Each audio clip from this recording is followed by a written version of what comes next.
Shalom para pendengar yang dikasihi oleh Tuhan Yesus. Kiranya Tuhan memberikan rahmat-Nya kepada para pendengar semua.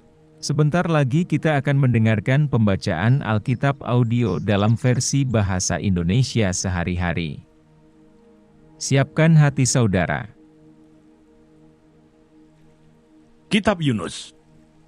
Yunus pasal 1. Yunus mengingkari panggilan Tuhan. Datanglah firman Tuhan kepada Yunus bin Amitai demikian.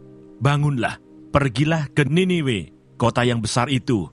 Berserulah terhadap mereka, karena kejahatannya telah sampai kepadaku.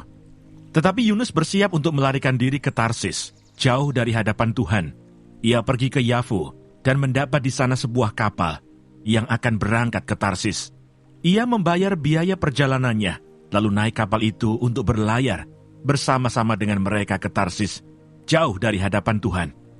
Tetapi Tuhan menurunkan angin ribut ke laut, lalu terjadilah badai besar, sehingga kapal itu hampir-hampir terpukul hancur. Awak kapal menjadi takut, masing-masing berteriak-teriak kepada Allahnya, dan mereka membuang ke dalam laut segala muatan kapal itu untuk meringankannya. Tetapi Yunus telah turun ke dalam ruang kapal yang paling bawah, dan berbaring di situ, lalu tertidur dengan nyenyak. Datanglah nakoda mendapatkannya sambil berkata, "Bagaimana mungkin engkau tidur begitu nyenyak? Bangunlah, berserulah kepada Allahmu. Barangkali Allah itu akan mengindahkan kita, sehingga kita tidak binasa." Lalu berkatalah mereka satu sama lain, "Marilah kita buang undi, supaya kita mengetahui, karena siapa kita ditimpa oleh malapetaka ini." Mereka membuang undi, dan Yunuslah yang kena undi. Berkatalah mereka kepadanya, "Beritahukan kepada kami, karena siapa kita ditimpa oleh malapetaka ini? Apa pekerjaanmu dan dari mana engkau datang? Apa negerimu dan dari bangsa manakah engkau?" Sahutnya kepada mereka, "Aku seorang Ibrani, aku takut akan Tuhan, Allah yang empunya langit, yang telah menjadikan lautan dan daratan." Orang-orang itu menjadi sangat takut, lalu berkata kepadanya, "Apa yang telah kau perbuat?" Sebab orang-orang itu mengetahui bahwa ia melarikan diri, jauh dari hadapan Tuhan. Hal itu telah diberitahukannya kepada mereka. Bertanyalah mereka, "Akan kami apakan engkau, supaya laut menjadi reda dan tidak menyerang kami lagi? Sebab laut semakin bergelora." Sahutnya kepada mereka, "Angkatlah aku, campakkanlah aku ke dalam laut, maka laut akan menjadi reda dan tidak menyerang kamu lagi. Sebab aku tahu bahwa karena akulah badai besar ini menyerang kamu." Lalu berdayunglah orang-orang itu dengan sekuat tenaga untuk membawa kapal itu kembali ke darat. Tetapi mereka tidak sanggup, sebab laut semakin bergelora menyerang mereka. Lalu berserulah mereka kepada Tuhan katanya, "Ya Tuhan, janganlah kiranya engkau biarkan kami binasa karena nyawa orang ini, dan janganlah engkau tanggungkan kepada kami darah orang yang tidak bersalah. Sebab engkau Tuhan telah berbuat seperti yang kau kehendaki." Kemudian mereka mengangkat Yunus, lalu mencampakkannya ke dalam laut, dan laut berhenti mengamuk. Orang-orang itu menjadi sangat takut kepada Tuhan, lalu mempersembahkan korban sembelihan bagi Tuhan, serta mengikrarkan nazar. Maka atas penentuan Tuhan datanglah seekor ikan besar yang menelan Yunus, dan Yunus tinggal di dalam perut ikan itu 3 hari 3 malam lamanya. Yunus pasal 2. Doa ucapan syukur Yunus. Berdoalah Yunus kepada Tuhan Allahnya dari dalam perut ikan itu, katanya, "Dalam kesusahanku aku berseru kepada Tuhan, dan ia menjawab aku. Dari tengah-tengah dunia orang mati aku berteriak, dan kau dengarkan suaraku. Telah kau lemparkan aku ke tempat yang dalam, ke pusat lautan.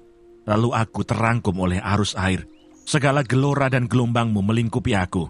Dan aku berkata, telah terusir aku dari hadapan matamu. Mungkinkah aku memandang lagi bait-Mu yang kudus? Segala air telah mengepung aku, mengancam nyawaku. Samudera raya merangkum aku. Lumut lautan membelit kepalaku. Di dasar gunung-gunung, aku tenggelam ke dasar bumi. Pintunya terpalang di belakangku untuk selama-lamanya. Ketika itulah engkau naikkan nyawaku dari dalam liang kubur, ya Tuhan Allahku.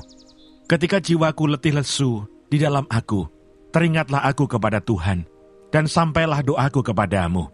Ke dalam bait-Mu yang kudus, mereka yang berpegang teguh pada berhala kesia-siaan, merekalah yang meninggalkan Dia, yang mengasihi mereka dengan setia. Tetapi aku dengan ucapan syukur akan kupersembahkan kurban kepadamu. Apa yang kunasarkan akan kubayar. Keselamatan adalah dari Tuhan. Lalu berfirmanlah Tuhan kepada ikan itu, dan ikan itu pun memuntahkan Yunus ke darat. Yunus pasal 3.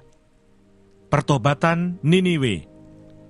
Datanglah firman Tuhan kepada Yunus untuk kedua kalinya demikian. Bangunlah, pergilah ke Niniwe, kota yang besar itu, dan sampaikanlah kepadanya seruan yang kufirmankan kepadamu. Bersiaplah Yunus, lalu pergi ke Niniwe sesuai dengan firman Allah. Niniwe adalah sebuah kota yang mengagumkan besarnya, 3 hari perjalanan luasnya. Mulailah Yunus masuk ke dalam kota itu, sehari perjalanan jauhnya, lalu berseru, 40 hari lagi, maka Niniwe akan ditunggang balikan. Orang Niniwe percaya kepada Allah, lalu mereka mengumumkan puasa dan mereka, baik orang dewasa maupun anak-anak, mengenakan kain kabung. Setelah sampai kabar itu kepada raja kota Niniwe, turunlah ia dari singgasananya, ditanggalkannya jubahnya, diselubungkannya kain kabung, lalu duduklah ia di abu. Lalu atas perintah raja dan para pembesarnya, orang memaklumkan dan mengatakan di Niniwe demikian, manusia dan ternak, lembu, sapi, dan kambing domba tidak boleh makan apa-apa, tidak boleh makan rumput dan tidak boleh minum air. Haruslah semuanya, manusia dan ternak, berselubung kain kabung dan berseru dengan keras kepada Allah, serta haruslah masing-masing berbalik dari tingkah lakunya yang jahat dan dari kekerasan yang dilakukannya. Siapa tahu, mungkin Allah akan berbalik dan menyesal, serta berpaling dari murkanya yang bernyala-nyala itu, sehingga kita tidak binasa. Ketika Allah melihat perbuatan mereka itu, yakni bagaimana mereka berbalik dari tingkah lakunya yang jahat, maka menyesallah Allah karena malapetaka yang telah dirancangkannya terhadap mereka, dan ia pun tidak jadi melakukannya. Yunus pasal 4. Yunus belajar menginsafi bahwa Allah mengasihi bangsa-bangsa lain. Tetapi hal itu sangat mengesalkan hati Yunus, lalu marahlah ia, dan berdoalah ia kepada Tuhan katanya, "Ya Tuhan, bukankah telah kukatakan itu, ketika aku masih di negeriku? Itulah sebabnya maka aku dahulu melarikan diri ke Tarsis, sebab aku tahu bahwa Engkaulah Allah yang pengasih dan penyayang, yang panjang sabar dan berlimpah kasih setia, serta yang menyesal karena malapetaka yang hendak didatangkannya. Jadi sekarang ya Tuhan, cabutlah kiranya nyawaku, karena lebih baik aku mati daripada hidup." Tetapi firman Tuhan, "Layakkah engkau marah?" Yunus telah keluar meninggalkan kota itu dan tinggal di sebelah timurnya. Ia mendirikan di situ sebuah pondok, dan ia duduk di bawah naungannya, menantikan apa yang akan terjadi atas kota itu. Lalu atas penentuan Tuhan Allah, tumbuhlah sebatang pohon jarak melampaui kepala Yunus untuk menaunginya, agar ia terhibur daripada kekesalan hatinya. Yunus sangat bersuka cita karena pohon jarak itu. Tetapi keesokan harinya, ketika fajar menyingsing, atas penentuan Allah, datanglah seekor ulat yang menggerek pohon jarak itu sehingga layu. Segera sesudah matahari terbit, maka atas penentuan Allah, bertiuplah angin timur yang panas terik, sehingga sinar matahari menyakiti kepala Yunus. Lalu rebahlah ia lesu dan berharap supaya mati katanya. "Lebih baiklah aku mati daripada hidup." Tetapi berfirmanlah Allah kepada Yunus, "Layakkah engkau marah karena pohon jarak itu?" Jawabnya, "Selayaknya lah aku marah sampai mati." Lalu Allah berfirman, "Engkau sayang kepada pohon jarak itu, yang untuknya sedikit pun engkau tidak berjerih payah, dan yang tidak engkau tumbuhkan, yang tumbuh dalam 1 malam, dan binasa dalam 1 malam pula.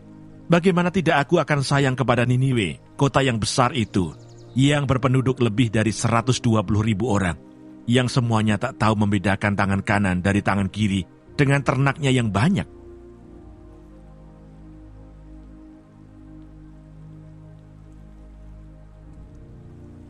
Terima kasih Bapa di surga untuk firman-Mu hari ini. Berkati kami semua supaya kami mengerti isi hati-Mu.